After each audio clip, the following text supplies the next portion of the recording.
Hello, my name is Elisa, and this week we are going to be studying Lesson 2 together. The title is The Supreme Donor. The key text is found in James 1, verse 17. Every good gift and every perfect gift is from above, and cometh down from the Father of lights, with whom is no variableness, neither shadow of turning.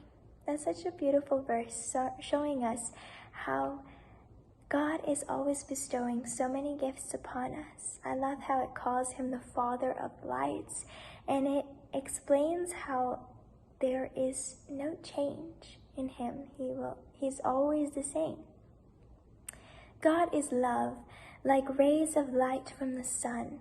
Love and light and joy flow out from him to all his creatures. It is his nature to give. His very life is the outflow of unselfish love. So let's talk a little bit more about God. On Sunday, the subtitle is Distinctions of God's Character. Question A asks, after bestowing life upon humanity, what else did God provide? Let's read in Genesis chapter 2, verse 7. And the Lord God formed man of the dust of the ground and breathed into his nostrils the breath of life, and man became a living being. Verse 15 of the same chapter says, Then the Lord God took the man and put him in the Garden of Eden to tend and keep it. So here we see that God breathed into man the breath of life. He became a living being. And then God also gave man a life. He gave him a job. He gave him a responsibility. Why is this a blessing for us? Well, let's read in Ecclesiastes chapter 5, verses 12 and 18.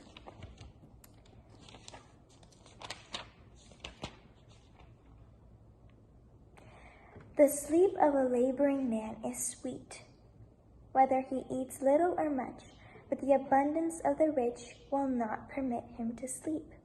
And then verse 18. Here is what I have seen. It is good and fitting for one to eat and drink, and to enjoy the good of all his labor, in which he toils under the sun all the days of his life, which God gives him, for it is his heritage. So we see it is a blessing, because it says the sleep of a working man is sweet. When he gets that time to relax, he really gets to just relax. He can enjoy, and not only that, but he can enjoy the results of his work, the fruit that he gets from all the labor that he does. He can enjoy it. In the note under the under the question, it says, Adam was not to be idle. No sooner was he created than his work was given to him. He was to find employment and happiness in tending the things that God had created. I love how it says that, because not only was that his work, but that was to be his happiness too. Many times we don't think of our work as happiness. But here, Adam did. Adam did what he loved to do. And it was a blessing for him. And just like that, our work can be a blessing for us.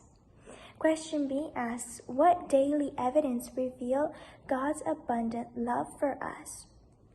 I want to first read Lamentations chapter 3, verses 22 and 23. Through the Lord's mercies we are not consumed, because his compassions fail not. They are new every morning. Great is your faithfulness. His mercies are new every single morning. For that reason, we can put our trust in him.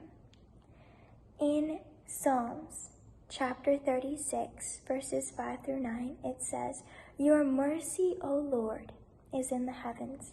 Your faithfulness reaches to the clouds. Your righteousness is like the great mountains. Your judgments are a great deep. O Lord, you preserve man and beast. How precious is your loving kindness, O God. Therefore, the children of men put their trust under the shadow of your wings. They are abundantly satisfied with the fullness of your house, and you give them drink from the river of your pleasures. For with you is the fountain of life. In your light we see light. In the note under the question, it says we are indebted to God for every moment of existence and for all the comforts of life. Without the life of God, nature would die. His creative works are dependent upon him. He bestows life-giving properties on all that nature produces. We are to regard the trees laden with fruit as the gift of God, just as much as though he placed the fruit in our very hands. So here we see some aspects of God's character.